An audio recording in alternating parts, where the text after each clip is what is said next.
Hi, everybody. This is David Osterloh. Many of you know me because I ran a retail business in Elk City for over 30 years. That's where I learned that if you take care of your customers, they will take care of you. So when it was time to look for a career in real estate, I wanted to land someplace that had the same principles. Western Oklahoma Realty seemed like a natural fit. Putting people before property is the same as taking care of your customers.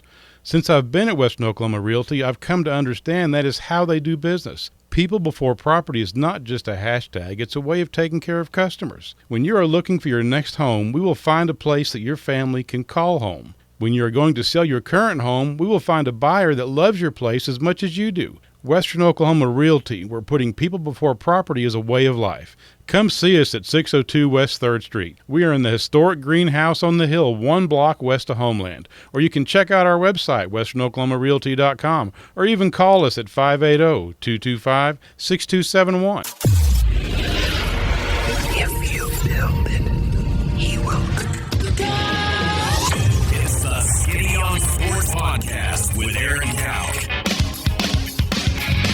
I throw balls far. You want good words? Data language.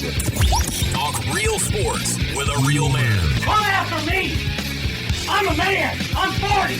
And now, here's the be-all, end-all, know-it-all of high school, college, and pro sports. Aaron Skinny Cow with the Skinny on Sports. We're talking about practice, man. I'm the MVP. Good Monday morning out there, Western Oklahoma. Welcome to the Skinny on Sports right here on 98.1 FM, the Sports Animal. Glad to have you along for the next hour.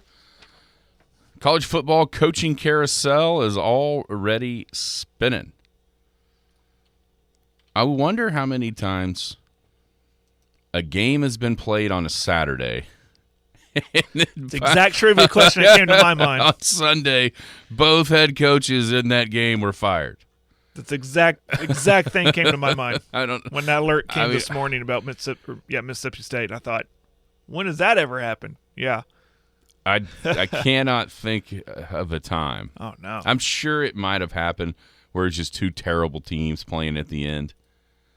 At the last season. Yeah, and then they both go away. I mean, for instance, early in the year for the coaches. For instance, let's think about this.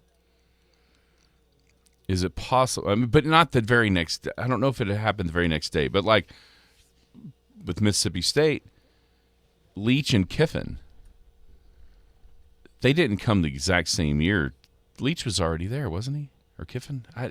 That's something. I don't know. Maybe we can look. That's one that maybe because the Egg Bowl will be the last game of the season for Mississippi State and Mississippi, and then all of a sudden those two head coaches there. But it seems like they, just memory, I think Leach might have already been at Mississippi State a year maybe before Kiffin got there. I feel like it. But it could be the other way around. Just remember that, how much fun that was with both of those head coaches being there. Yeah, that was wild. What's A&M going to do? You know, what would be hilarious? What's that? What would be the most A&M thing of all time? I'll talk about it at the end.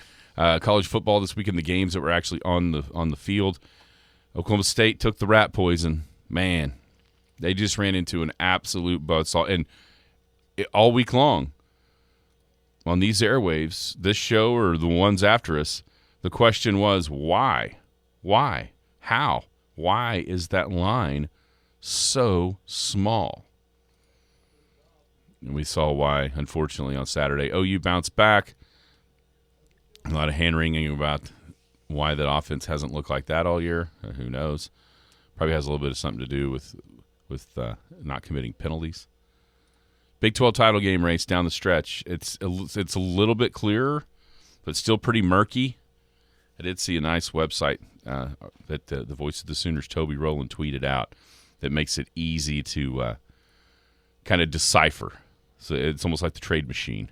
You know what I'm saying? Yeah. So you can just type something in and bam, it'll tell you. Oh, I see. It'll tell you, kind of go through the scenario for you to tell you how that would work. So that's something we'll probably use. And then, of course, around the country, something is I'm not going to do something I did ever again. Ever again. I'll tell you what that is. Okay. Coming up. High school football season for the Big Elks, it ended on Friday night at the hands of a very, very good Newcastle team. We'll talk about that game. We'll review the season, look ahead to what's coming up in 2024. The Clinton Red Tornadoes going to carry the 4A1 flag as they were the only team to get a win. A historically great matchup, name-wise, tradition-wise, coming up on Friday at the Tornado Bowl with Ada coming to town. There's some good matchups in the quarterfinals. Hollis season ends as well in the first round of the playoffs. 225-9698 is the phone or the text line. That is 225-9698. Give us a call, shoot us a text. We can talk about any of those things. Whatever else is on your mind, feel free to chime right in at 225-9698. If you're going to be outside the listening area one of these days, you want to stay in touch with the show, it's easy. Log on to kadsam.com or download the app. The app has it all. It's got radio. It's got the Penny News, Big Elk and Paragon TV, as we switch to basketball now for both of those. No more football games until coming up in next fall on the Big Elk or the Paragon TV. And, of course, the Skinny on Sports podcast. If you missed the show entirely, you can find us anywhere podcasts drop. How are you today, Jared? I'm good. How are you doing? How was your weekend? It was good. It was good. Quick trip to the city on Saturday and got home in time to watch the second half of the football game and then enjoyed the Oregon-USC game. That was fun. And just watched a lot of football yesterday. It was really nice yesterday. So, pretty uneventful. How was your weekend? Awful. Awful? Yeah. Uneventful is the exact opposite of my weekend. Was it a bad weekend? Like something bad happened? Yeah, or? something bad did happen. Oh, we don't need to talk about it then. Yeah, something bad did happen. Darn it. So it's been a pretty awful couple of days, but everything's looking better on a Monday, that's for sure. Well, so I didn't watch a bunch of football. I can tell you that. There wasn't a ton of football being watched outside of actually a majority of the USC-Oregon game. By the time I got where I was going, that was on, and we were stationary for a little bit. So we watched a ton of that one, actually. Crazy. Just some of that is baffling to see how bad defense can be played. Oh, the very first touchdown Oregon scored, I mean, you just saw in a nutshell how bad USC's defense was with how many, routine tackles. Well, at least somebody tried to tackle him. The second one, they kind of ran away from him. The one over the middle, it was like, hey, 4. Are you not? He just ran the other way. Yeah. Unreal. Yeah. Unreal. I mean, you knew they were going to score points, but you knew Oregon was going to score more points. And here's what's crazy. You almost feel like USC's defense did pretty good, only giving up 36 to Oregon. And that's crazy, yeah. There were some baffling, funny plays like those first 2 touchdowns, but after that, I mean, they did a decent job. I mean, for them, I would have guessed a 50 spot easy. Oregon, you could tell how disappointed, even in a win, you could tell how disappointed both Dan Lanning and Bo Nix were that wasn't a way bigger butt kicking after the game. Like just in their interviews, they were both like, "Yeah, we got to fix some stuff. This isn't acceptable." Because well, never satisfied. But they planned on just really rubbing it in Lincoln's face, and they didn't quite get it done. 100%. They wanted to. But there's no doubt. But it never felt like they were going to lose that game in my mind. No, they were never losing. The only thing was the only question mark was whether or not they were going to cover the spread. Right. And the Western Oklahoma Realty pick 'em. Right. Which I had a horrible weekend. Yeah, we'll talk about that I had too. A bad Saturday. At the first of the next segment. All right, let's go back to Friday. High school football playoffs. Man, the game here at Elk City, I don't think it could have started any better. The Elks kick off. They get a 4th down stop 2 minutes or so into the game. I think it was 10:01 on the clock after the 4th down play happened. And Elk City took over at like the 33, 30, something like that, 35, 37. And they proceeded to run the clock down to 2:38 left to play in the first quarter, scored a touchdown. It was 7-0, and you thought, okay, that is absolutely the recipe for the Big Elks to win this game. Did a great job up front, especially on the offensive line, and I think it was 13 plays, 65 yards, all on the ground, just melting that clock away, keeping Newcastle's offense off the field. And so, I mean, that you saw a glimpse into what had to happen in order for the Elks to win. The problem was that was the glimpse. Newcastle's offense from there really took over. I think they scored on maybe 6 straight possessions after that opening fourth down stop. In the next stop the Big Elks defense made was it was in the fourth quarter before they were able to keep Newcastle off the board. And we mentioned the offensive line of Newcastle being completely intact from last year, 4 seniors and a junior. And as that game wore on, there's no doubt in my mind that Newcastle offensive line was absolutely the best unit on the field on Friday night. Yeah, and I mentioned it during the broadcast, and I'll say it again. It felt like they were doing what we've done to people all season long up front, and that's just wear you out. And it was going by script, that first drive, milking that clock, getting that push up front, all on the ground, punch it in with the touchdown. Then it felt like that's the recipe. That's the game plan. Now, if we can get some stops on defense and continue to do that, we're just going to wear them out by the end of the game, which we've done all season long to a lot of really good teams, and even in losses too.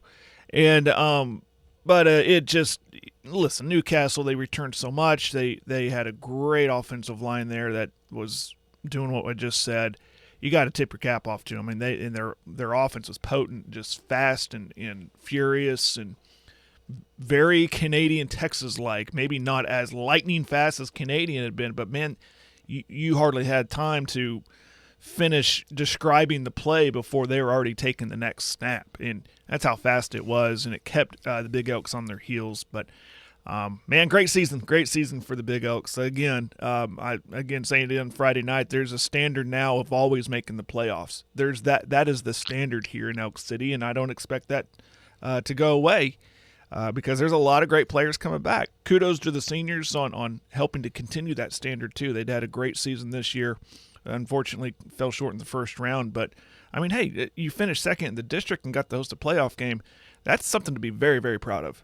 Very proud of as a senior group. It stings right now, and that's obvious. But it shows the change, and I think we even, or I don't know if I said it on air or just to people around town, but even to start the season, the almost disappointment with after the first 2 wins against teams that everybody knew were going to be wins. Then you got to, a year ago, you were able to beat Canadian. Of course, you lost to Carl Albert, but then you beat Clinton and you're 4-1.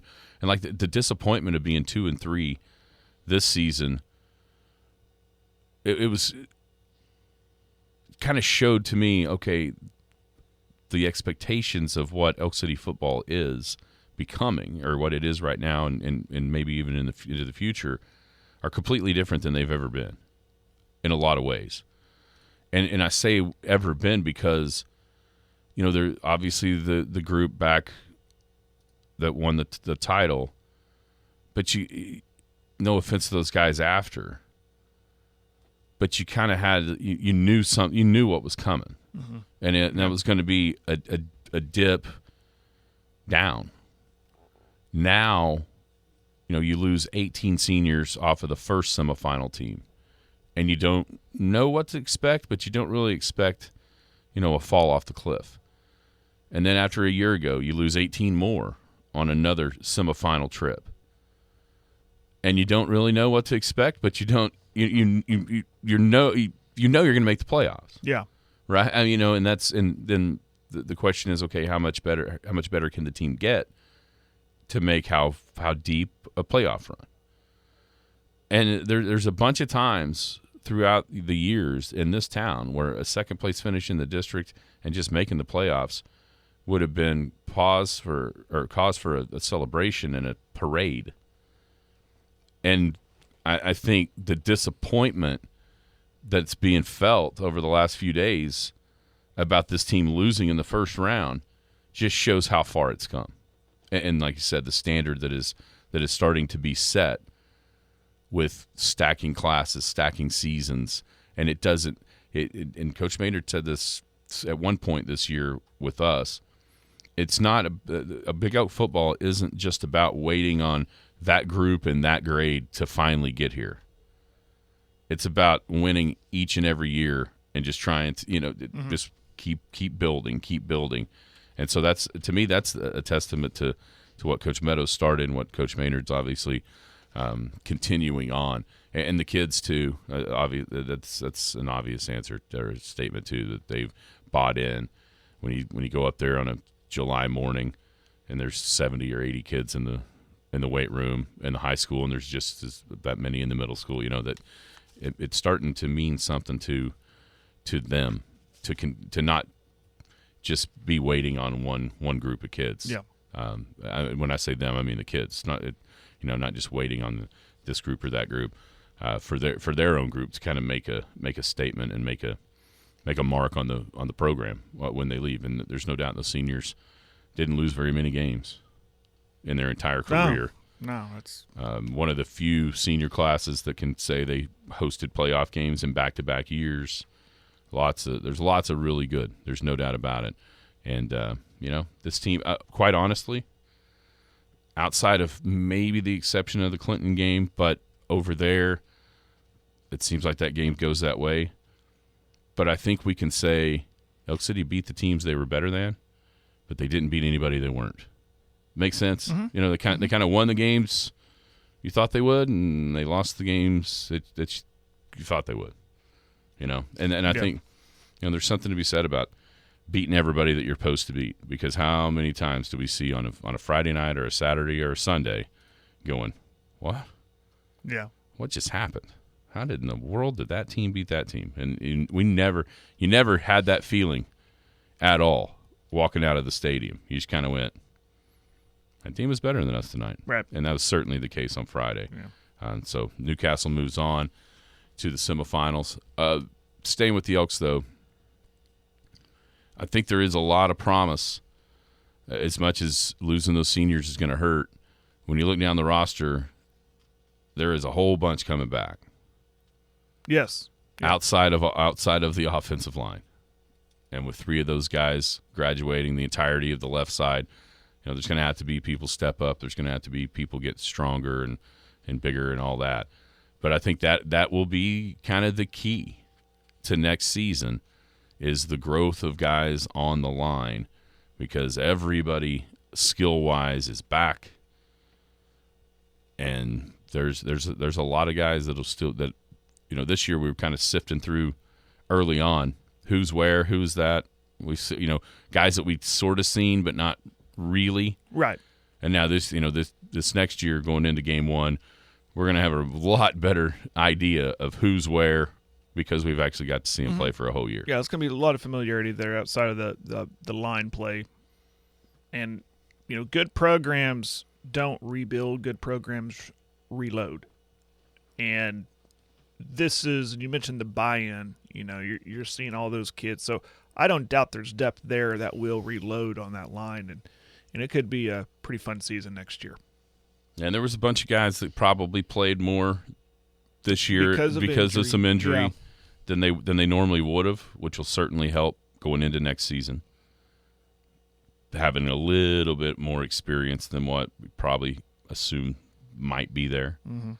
And so that'll definitely help. And then, like I said, all the skill dudes. I mean, anybody that touched the ball outside of Braxton every now and again, right? And Cooper every now and again, because he wasn't available a bunch, unfortunately. Outside of those 2 guys, I mean, everybody else that touched the football this year will be back. Which I mean, that helps. There's no doubt. Obviously helps. And then you just wonder how fast and how quickly a line can gel and try to get up to the standard of what's been set the last couple of years. But a good season, there's no doubt about it. Disappointing the way it finished. But at the end of the day, like I said, Elk City beat everybody that they should have beat or that they were better than, and they kind of lost the games that they weren't. Mm-hmm. Speaking of one of those teams that beat the Elks Clinton, the last team carrying the flag in 4A1, as Cash was defeated by Blanchard, was at 27-0. The Elks 46-21 lost to Newcastle, and then Weatherford Tuttle, that ended up 41-21. Is that the final of that one? Something like that. I've got it pulled up right here. Okay. I was going to look for you. 48-21. Tuttle knocked off Weatherford. And then Clinton, it was a wild ride throughout that one, but the Red Tornadoes do get it done, 28-25 at home against Bethany. Now Ada comes to town. It's hard to imagine. I don't think it exists, actually, because of the classifications of different teams. I don't think you could have a more storied matchup possible. Oh no. Than Clinton Ada. Maybe Union Jinx. Is that the only one that could even rival it? Yes. Sort of, Yeah, maybe, because both, but not really. With all the titles that both, right? Yeah. Jinx has 17. I think them and Clinton are both 17, aren't they? I think so, and Ada's 19. Ada's 19, and yeah, I don't know how many Union has, but Union lately has had more success than. Well, I say that Jinx won one a couple years ago. Yeah, this one for the football historians in Western Oklahoma. This one gets you excited and piques up your interest. So, no doubt that place is going to be packed. Ada travels well, and why shouldn't they? They're very, very good, or not very good. Well, they're good, but they're very traditionally. They're always followed, and then of course Clinton's Clinton. Yeah, this one is it's one that's going to be on everybody's radar just because of the names, Clinton and Ada.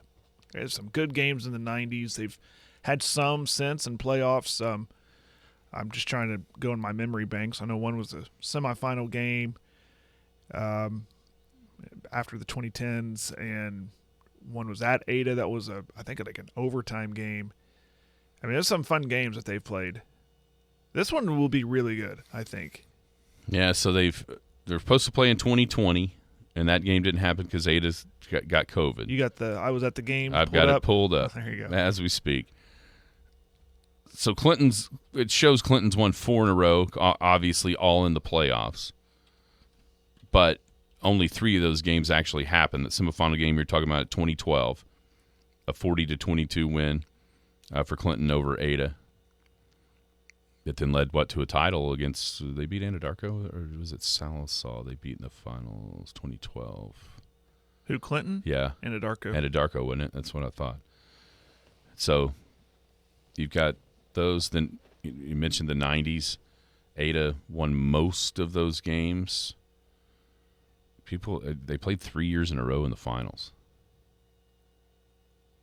The nightmares of Brandon Daniels, man, running up and down Owen Field every time they played Norman, and that guy was awesome. One of the all-time greatest high school football players ever. Yeah, 93, 94, and 95. Ada beat Clinton in the finals every one of those years. Yeah, there's been a couple overtime games in the playoffs.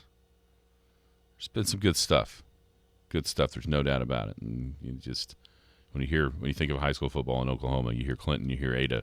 I think there will be people that just see those two teams are scheduled to play that don't have a dog in the fight whatsoever that might show up over there just to be like, I was there. I watched Clinton play Ada. How many times has it happened in the bowl? Well, it was going to in 2020. I know it happened. There were times early in the playoffs back in Lee's early season, like 90, 91, 92, without looking, I think that's right, where they hosted or they had to go to Ada. I can't remember, but I think there's a couple times Ada came to Clinton. I can try to find I'm looking for you. So 91 was a semifinal game. 92 was a quarterfinal game, which means that would have been either at Clinton or at Ada, right? In the quarters. And that was a 15-14 Clinton win in overtime in 92. The 93, 94, 95 was a championship game, so it wasn't on anybody's home field. Ada won in 2002 in double overtime. That was the game I was thinking about, that first-round game. Was that Clinton or Ada? That was at Ada. At Ada, okay. I went to it. Okay, well, I figured you were in the stands. Yeah, I was out of high school by then in 2002. Yeah. No, I guess I'm wrong. I thought there was a time where Ada came to Clinton. There's a quarterfinal game. Yeah, back in 92. But that might be the only one I can think of. Yeah, wondering where that'd be the one, because everything else is past that time. Yeah. And then the most recent ones, Clinton was there, right? Right. Yeah. Good stuff. It'll be good stuff. You're right. It'll be a packed house over there in Clinton. What's your favorite matchup at 4A in the semifinals? Outside of that one? I'm sorry, in the quarterfinals. Outside of that one? Yeah. Maybe Tuttle Wagner. Tuttle surprised me.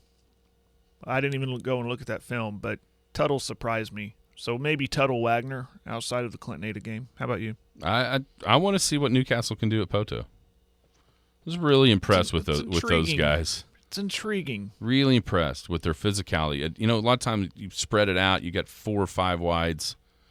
You think of that team as a finesse team. Newcastle is nowhere near a finesse team. They spread you out to be able to run it. It's not. I mean, they have the ability to throw it a little bit, but they're looking to spread you to create running lanes for Bradford, for the quarterbacks, either one of them, Burt or Shanuel. And so that's an intriguing matchup, I think. Just to kind of see, like, okay, we saw what Newcastle is. Now, how good is Poto? Type of thing. Yeah. But the way Poto runs their offense, and makes you think that's going to be a fight in the middle too. So are they headed? Is Newcastle headed for a season sort of like what we saw a couple years ago with the Elks?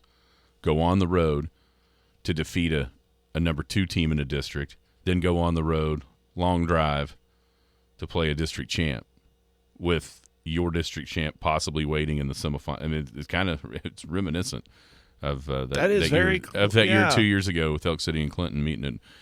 You see Blanchard and Salisaw. You see Blanchard possibly waiting on Newcastle in that semifinal match. Salisaw, I think they could do it again.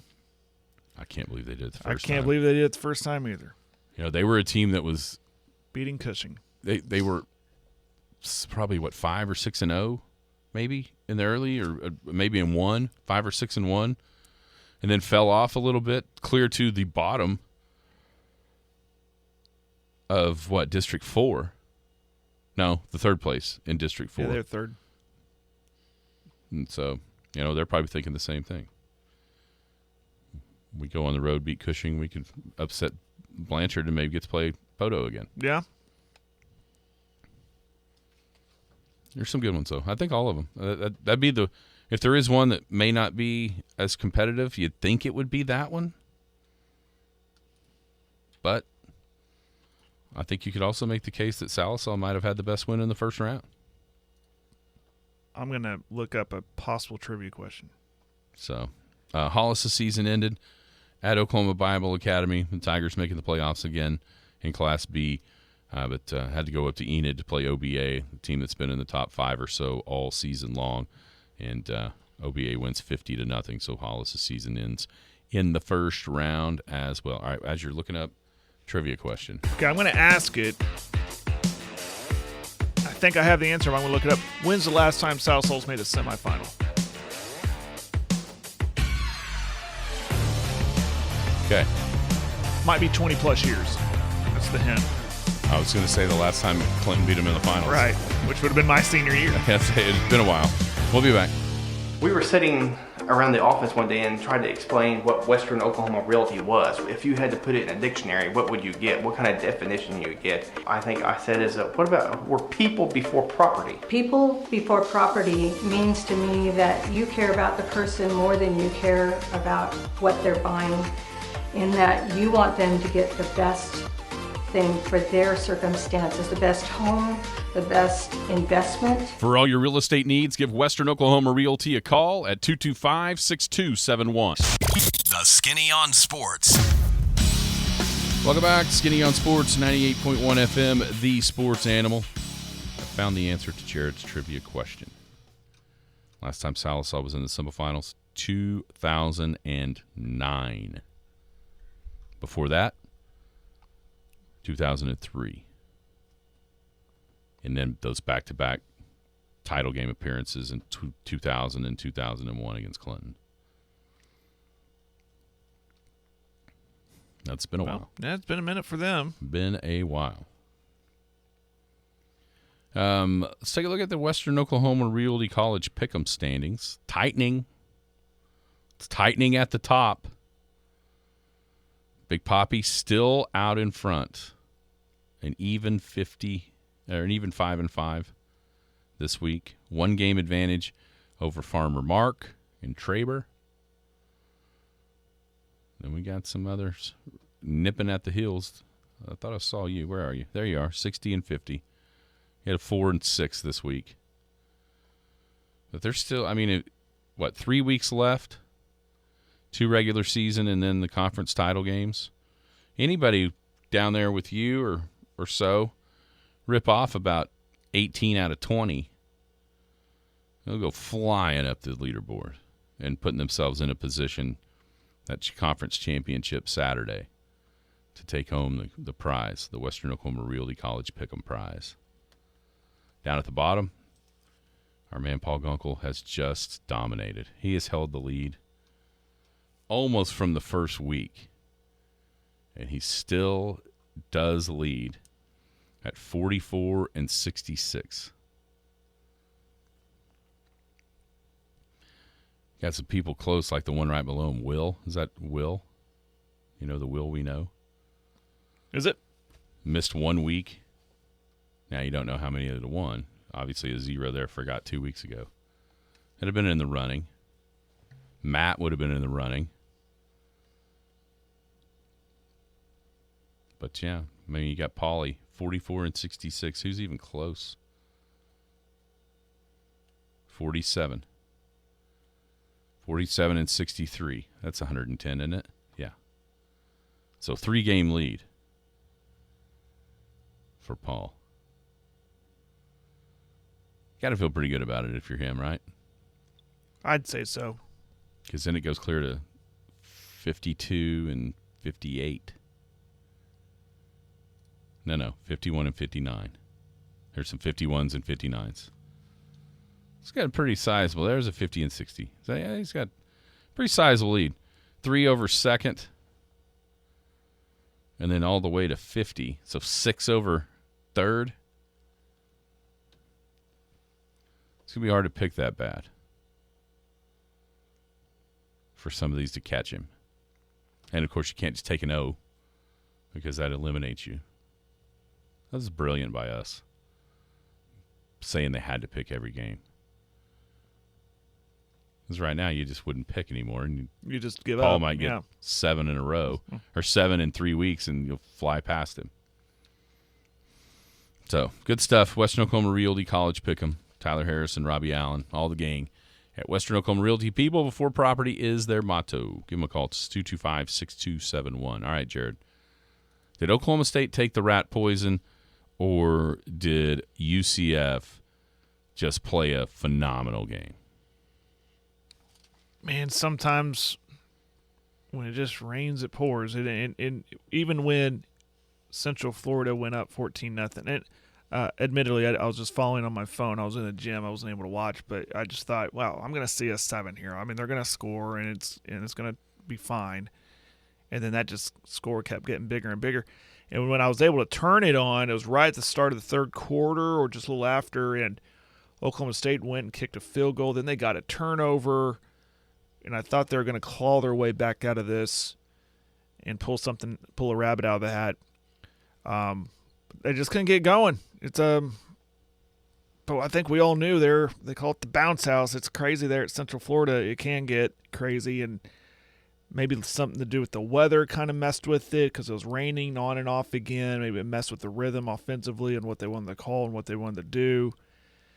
But ultimately, man, I mean, Barry Tramel said it best. I think it was him. He said, I'm trying to find in one of his writings, one of his posts, I'm trying to find a word worse than hangover. That's worse than a hangover because this is it. And my biggest fear was Bedlam Hangover. Well, that's why the line was how it was. Right, yeah.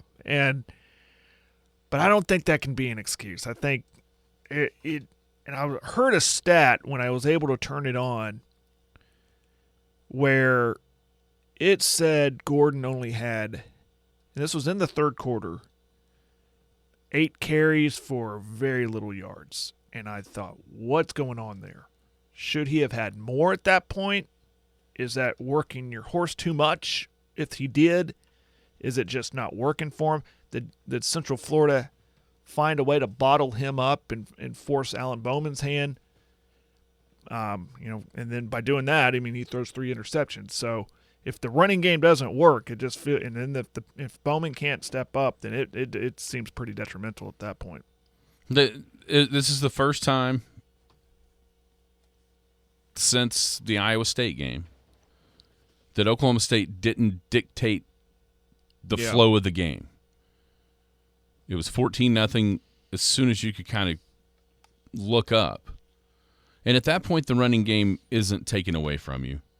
But then all of a sudden, at 24-0 at halftime, it starts to be you're not dictating anything to UCF with the run game because they may not mind you chewing clock, and you know what I'm saying. When you're down 24-0, then all of a sudden you press, and so we saw a couple things that haven't been happening. One, Oklahoma State fall behind like that, and have the way the game is played dictated to them. And as that happened, number 2, Alan Bowman turned the ball over. 3 interceptions. He hasn't been doing that. I don't know that he's thrown a pick since back at the Iowa State game.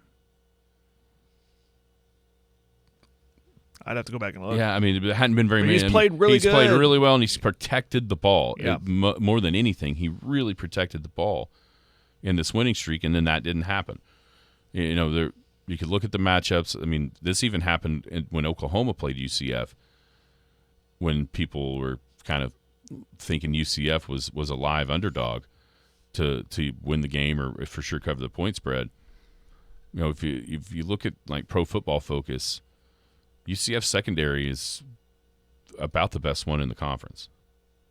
Now, their run defense has been putrid.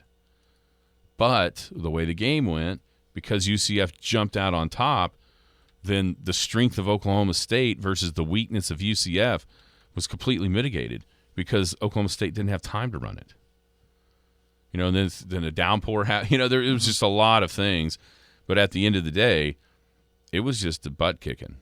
UCF it was one of those games, you see it every single year in college football, where, you know, one team, UCF was better than 4 and 5 going into Saturday. They just were. But John Rice Plumlee got hurt. They lost some games. You know, the Baylor debacle that happened down there, blowing 36-10 lead. You know, there's just some things that put UCF in a much worse light than I think they actually are as a football team. Their record didn't really indicate. I don't think so at all. I think they're, you know, you look at them, they're down toward the bottom of the Big 12, and that's just not. They're a better team than quite a few in front of them in my mind. Mm-hmm. But they just haven't kind of put it together this season with injury to the quarterback, some weird things. But I mean, okay, there's 5 teams tied at 2 and 5. Houston, Baylor, BYU, UCF, and TCU. I think UCF is by far the best of that group. I just do. I just think they're by far the best of that group, and that puts them right below. That puts them right in the middle, below like a Kansas, a Texas Tech, West Virginia. They may not be quite on that level, but I think if you played that, you know, KU UCF game tomorrow, are you sure UCF's not going to win? You know, it's not an excuse for Oklahoma State for playing like that, but I also think that if you looked up and you go, oh my gosh, a team that's 1 and 5 in the league beat a team that was 5 and 1. Yeah, it happens, and I think they're just better. That UCF's better than what people around the country would have thought if they hadn't really been watching or didn't know the circumstances of their season. So now, Oklahoma State did have a mulligan, but they're going to need some things to happen. Calculating the standings. When you look at the standings, you've got 5 and 2s at Iowa State, Kansas State, Oklahoma, and Oklahoma State. Texas all alone at 6 and 1. By this handy dandy calculator. What calculator are you talking about? It's a deal that Toby Rowland put online to help decipher So basically what it's done is if Oklahoma wins out, Texas wins out, Kansas State wins out, Oklahoma State wins out, what happens? Do you know who would play in the Big 12 title game? If Oklahoma, Texas, and Kansas State and OSU all win out, who would be in the title game? Well, Texas would be because they only have the one loss. Right. And I'm talking it through my head. So I think OSU would be ahead of OU, obviously, because OSU has the head-to-head. That doesn't matter. I'm telling you right now, that doesn't matter. That doesn't matter? Hardly at all. The head-to-head doesn't matter in a tiebreaker? No, because it'd be a three-way tie. It'd be a three-way tie, and they didn't all play. So Oklahoma and Kansas State didn't play. Oklahoma and Kansas State didn't play. Kansas State played That doesn't matter either because of 2 losses. I think it would be Texas and Kansas State. Why? It has to do something with winning percentage or So it goes to here's what it goes to. Yeah, but didn't Oklahoma State. So that doesn't matter though. The head-to-head doesn't matter. Why doesn't it matter? Because they didn't all play. Because you can't have a round robin head-to-head when they didn't all play. So what happens is the teams that would be in the three-way tie would be Kansas State, OSU, and OU. From there, you have to go down to the tiebreaker number 6, which is the winning percentage against the teams that they all played. Oh, okay.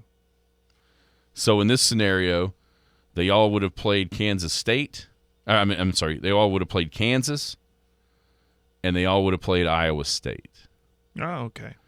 So Kansas State has already beaten, will have beaten Kansas and Iowa State the next 2 weeks, if it plays out this way.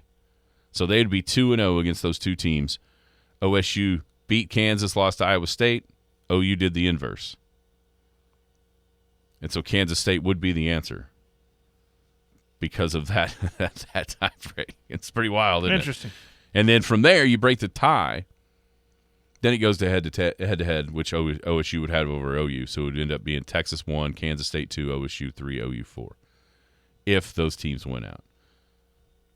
So this week, if you're an OSU fan, you're rooting for Kansas. End of story. That's it? Yeah, because at that point, it can only be a two-way tie, and you beat OU.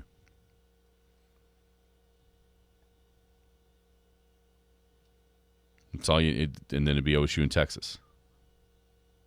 There's a million scenarios, and it's what's cool is on this little deal, you can put in who wins the game. Like, let's see what happens. Let's pretend like Iowa State beats Texas, but all the rest of that everything else we just said happens. Who do you think goes then? If Iowa State beats Texas and everything else happens. Yeah, Kansas State wins out, Oklahoma wins out, Oklahoma State wins out, but Iowa State beats I hope you're going to Texas. tell me Bedlam would happen again. Nope. No. I want to know that scenario. I don't know. Who would it be? Kansas State and OU. Oh, okay. I want to find the scenario for Bedlam. It's simple. I think I know it. Texas losing their next 2. Texas. OU and Okay, OSU here's winning both. Here's what's going to have to happen. If Iowa State beats Texas and Kansas beats Kansas State, I think you get Bedlam. Yep. You do. And the reason you get Bedlam would be it's a three-way tie. And it would be conference opponent win percentage.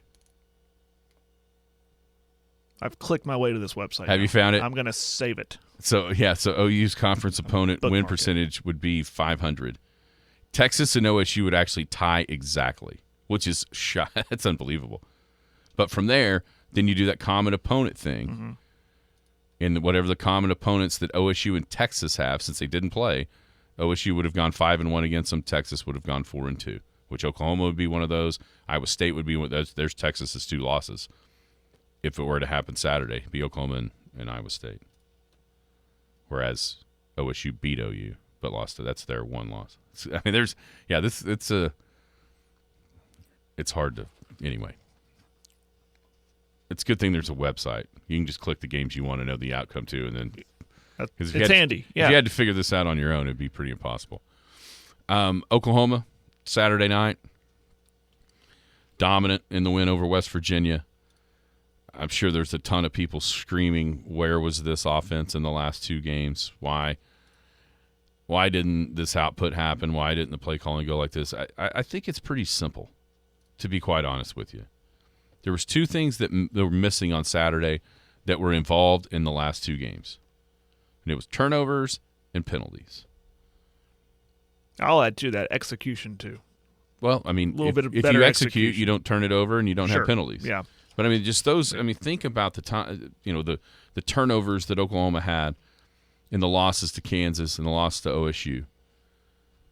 4 of those 6 happened on first down.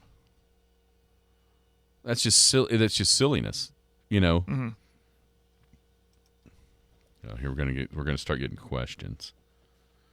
If OU, OSU, and Iowa State win out, it's bedlam. We'll have to figure that out. But what were your thoughts just about the performance by OU? Yeah, I mean, when the offense is humming like that, they're pretty dang hard to stop. And ultimately at the end, I mean, you saw the ruckus that happened after Drake Stoops' final touchdown grab, and that, the fans frustrated with the late touchdown in the first half from from West Virginia and at the officials. It just felt like it was a night where everybody was just exercising some demons. I mean, the offense was humming. You had, like I mentioned, the stuff in the end zone, just frustration, the fans. But when the defense plays like that, when they can limit West Virginia outside of the scripted first drive, and then when the offense does what they're doing, they're a tough team to beat. And it does scratch your head a little bit, make you scratch your head a little bit, go, where was that? But you're right. And it just goes into football. If you're not turning the football over, and if you're not committing penalties at inopportune times, this team has a great shot of winning a lot of games. They did all, this season. So it is refreshing too to go from those last 3 performances. I'll go back to Central Florida, of course, Kansas and OSU, and then to see that. That's very refreshing moving forward. And then, who knows what can happen. We mentioned the Big 12 scenarios. It's a lot of stuff that's going to have to happen around OU for them to get in that game. But it was good. That's a West Virginia team that was better than that has been in the past few seasons, I think. I think Neil Brown has them going in the right direction. They just ran into a buzzsaw of a frustrated OU team that knew they could play good and play better than what they had the last 2 games, and they did. Yeah, Drake was awesome. I mean, I can't say enough about that. Can that dude play in the NFL? Man, I in the right scheme of things. I don't know. I mean, he's a little undersized. But he has just so much football awareness on the field, and toughness, and of course I think that what he said leading up this game that went viral, I think that inspired his team, and it got a lot of people's attention. I think that might get some coaches in the NFL, some execs are going to go, I want that guy in my locker room. Everyone was joking, well, Bill Belichick wants this guy because he's a Wes Welker type dude, and that's what's missing in New England. I don't know about that, but I think he can find a home and maybe see what happens. But it's going to have to be at the right play. Will they utilize him well? I mean, but he needs to put on some size, and I say that about a lot of kids coming out, and then you see him in the NFL. Like I said that about Sterling Shepard, and he had a nice career. I don't know where it's going now, but I don't know. Well, he's just been hurt. I mean, Sterling Shepard had way more athletic ability. Yeah, but similar size, but he can make up for it. Yeah. With the, what I'm saying. I don't know. He's darn good now. I mean, think about. I think he's draftable. Where in the draft? Like late in the draft, like on a Saturday. But I think he can. Yeah, I think someone could pick him up and just give him a shot. He's a good kid that people are going to listen. He's Bob's son. Look at all the stuff he's done in Norman. Let's give him a shot. I think for him, I think it would be much better not getting drafted. And that way he could maybe pick and choose. That's a good point. Where he would want to go as an undrafted free agent to give him that best chance. But it's crazy to even say because he's gone from, oh my gosh, that guy's only out there because he's Bob's son to how in the world do you replace Drake Stoops in like 2 years? It's amazing. That's exactly what I was thinking after that game. Gotten. I'm thinking, well, is Sawchuk the guy? Is he going to be that next guy in that role that Stoops was, that's took over? You know, that's crazy to think. It's kind of scary him not being on the team. And when he got hit there, I thought, oh, no, is he out? And he was fine. He's tough. He's a tough kid. Another thing that happened Saturday that didn't happen, in the second half against Kansas and the entirety against OSU, 28 was out there on defense. Mr. Weatherly, it's a great point. Stutzman played. I asked that question way back after difference. the Kansas game is he that big of a difference defensively? And not just his ability, just him directing traffic. It just seems like he knows where everybody should be. He's the quarterback of that defense. And when he's not there, there's a void. Think about how much, Kanik didn't start. It was Kip Lewis. And rightfully so. Kip Lewis has played better than Kanik. But when Kanik did come in, that he was a monster. Like toward the middle of the third quarter on, it was like, this is the dude that everybody thinks he can be. But he can't be without him out there because he's not being told where to go. You know what I'm saying? That's part of it. I think Stutzman and his ability as a player is obviously really, really good. But I think his leadership, a lot of people were questioning what he said on a podcast. And if you listen to the podcast, it was such coach speak. That's just something that's being real. It's you know what I'm saying? And everyone wants to make it this huge deal. Oh my gosh, there's gigantic problems within the locker room. He's just saying like the buzzwords. If you don't want to be here, don't come. Whatever. I don't think that was indicative to, there's 2 or 3 guys that are just completely tearing this law. That's not it. Just see how he said it. There was no emotion with what he said. It was just buzzwords that he was firing out there to Jeremiah Hall on a podcast. It wasn't like he was up in – now, Drake, there was what he said about stuff to play for. There was emotion in his face. There was meaning to what he said. When you looked at Stutzman, it was more like, yeah, guys just don't – it's just like that's just all a normal thing. And I think you saw that team certainly hasn't quit and is like just kind of waiting in the wings for somebody to screw up. Mm-hmm. Or a couple of teams to screw up, and then there they are with the chance to win the last Big 12 title, even though they were the team that screwed up the 2 weeks prior and allowed other teams to kind of move ahead of them. It's one of those, I don't know if it's going to happen. We'll see with the results. Not a ton has to happen. Sam asked the question on the text line, where'd it go? If OU, OSU, and Iowa State all win out, it's Bedlam. Yeah, that's right. It will be Bedlam. If OU, OSU, and Iowa State went out, because that creates a 4-way tie, and then there's a plethora of different tie breaks that go into that. But at the end of the day, that's OU would have beaten Iowa State and Texas. OSU would have some kind of win that nobody. Anyways, it's a lot of stuff, but there's still a lot of possibilities of what that game can be. All right, let's take a break. Goodness, where's the time gone? A lot to cover on a Monday. We haven't even got to. The Thunder winning over Phoenix last night. SGA was awesome. A&M. Williams was awesome. A&M fires their coach. Dallas, crazy offense against a really bad New York team. I don't know if I've ever seen statistical domination in the NFL like the first half of that game yesterday. Hi, everybody. This is David Osterloh. Many of you know me because I ran a retail business in Elk City for over 30 years. That's where I learned that if you take care of your customers, they will take care of you. So when it was time to look for a career in real estate, I wanted to land someplace that had the same principles. Western Oklahoma Realty seemed like a natural fit. Putting people before property is the same as taking care of your customers.